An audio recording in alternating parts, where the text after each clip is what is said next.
Hello. Hi. Nice to see you. Nice to see you too. How's it How are going? you? Yeah, good. Yeah. We get to chat. Yeah. Music. All right, Specifically, good. I got Love to it. get his name right today. I felt really bad about getting Theodore's name wrong Oh last yeah. night. Shapiro. Shapiro. It's very fancy. It's I know. very fancy. Yeah, it sounds like a cake. He's really people.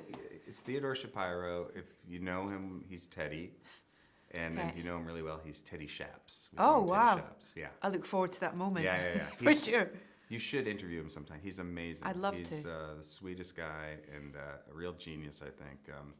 The way he puts music together, and like I said, as a filmmaker too. Yeah, well, I mean, because I think when we last spoke about you as a director, Secret Life of Walter Mitty Right. was way back, and so Yeah. you brought him from that Yeah, to this, I mean, basically. I go back. Yeah, and I go back to Dodgeball with him. He did Dodgeball, and then he did Tropic Thunder too. Wow. And he's done a lot, so many good movies. Yeah. What were the conversations about Severance and what you envisaged, Well, for the show? You know, it's interesting when you have a script that's really evocative and specific. I think, and you work with people who you have a relationship with. Sometimes it's just about sending them the script and allowing them to kind of react to it and have their own take on it. And I think sometimes you get the best stuff that way because he already had a vibe from reading it, and we talked a little bit about the feeling the way that I saw it, and kind of the look of the show. And he came and visited the set Yeah. when we were in pre-production, and I think that really helped him too, to have a sense of what it was, looking like. And then, it's that thing when you collaborate with people, you want to allow them to bring their own ideas to it, and Yeah. hopefully you're in sync. And usually, if you are, if you're working with somebody that you've worked with before. So the great thing about him is he's really malleable and can do many different styles, and he just sort of ran with it. Yeah. That theme's extraordinary, and it's kind of it's got as much kind of mystery as the show does almost within it, because it can sort of almost like dance into different genres in a way. Well, It's so yes, clever. and he does that with it. I mean, he sent me a few different options for the theme, Yeah. and they were all interesting.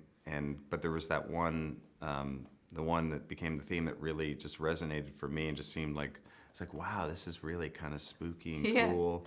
And It's romantic though as well at moments. It's Yeah. all kind of like it's got just so much. It's so simple almost.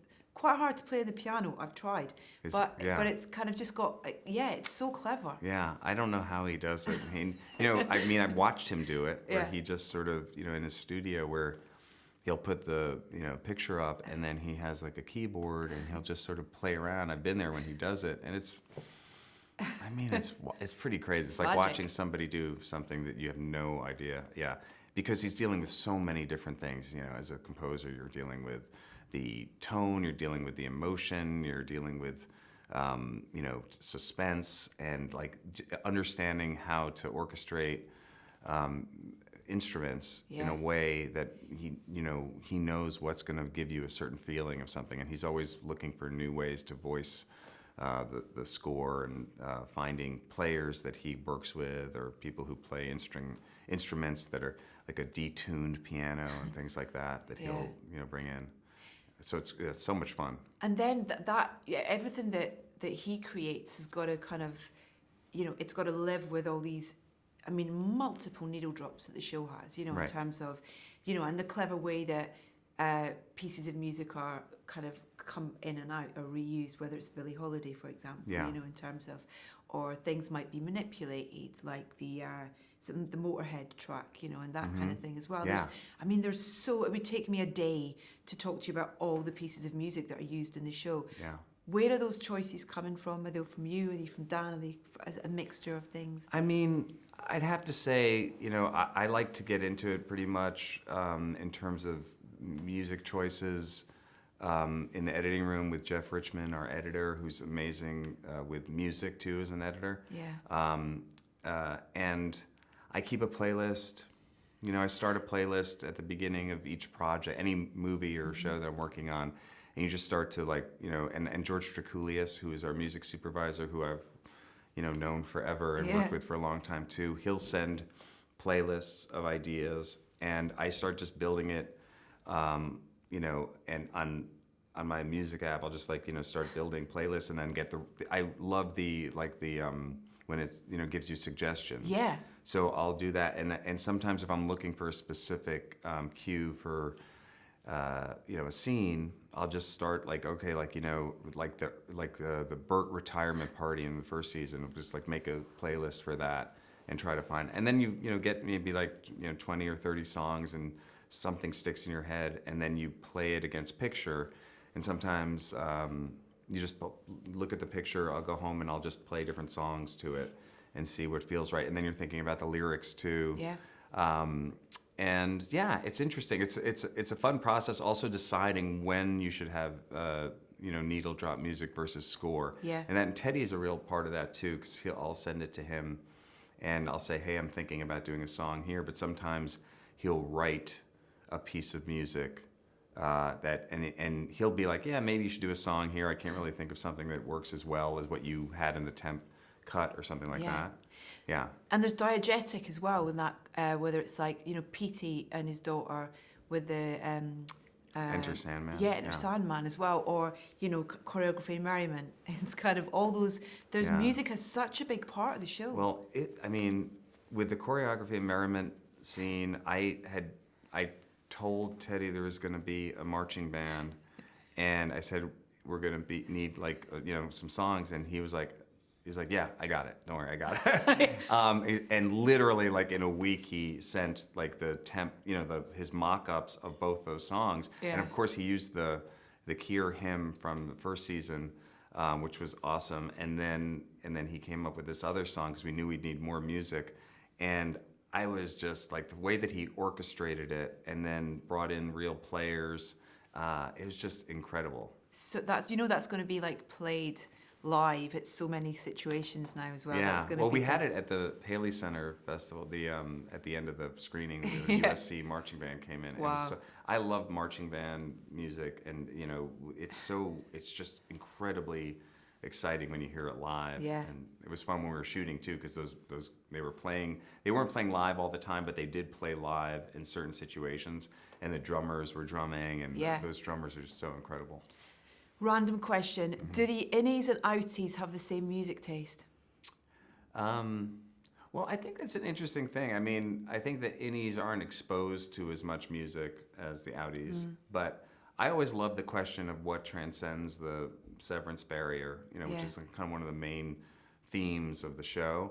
And that idea of sort of subconscious, I mean, it's in the Irving dream scene where, we're hearing the Ace of Spades sort of in a weird sort of, crazy dreamlike version of it that Teddy came up with. I think that's interesting. So I think they probably do on a certain level, relate to the same things, but they wouldn't know it. And that's the fun of it too. Yeah. As a director and executive producer, you're not on camera in this, but if you could be, as an actor, be in the scene of any element of Severance, what would it be?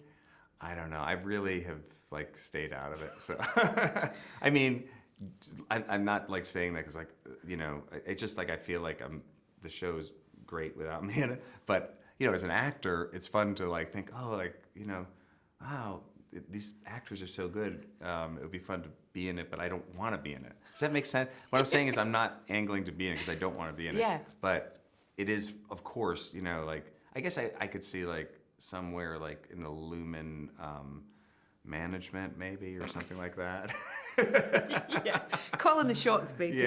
Sure. Just being some kind of pain in the butt boss or something. I don't know. And has there been a most memorable location for you in terms of this? Because we have these incredible sets within the show, but then it's really kind of it's kind of when you see that we're in a different environment and stuff. For you as a director, in terms of taking that world somewhere else, has been a memorable location for you? Yeah, I mean, I guess one of the weirdest things we did, which was really fun, was for the Goat Room. We shot it on a golf course in Brooklyn, New York. So we went out found a golf course and then we built the walls around the golf course.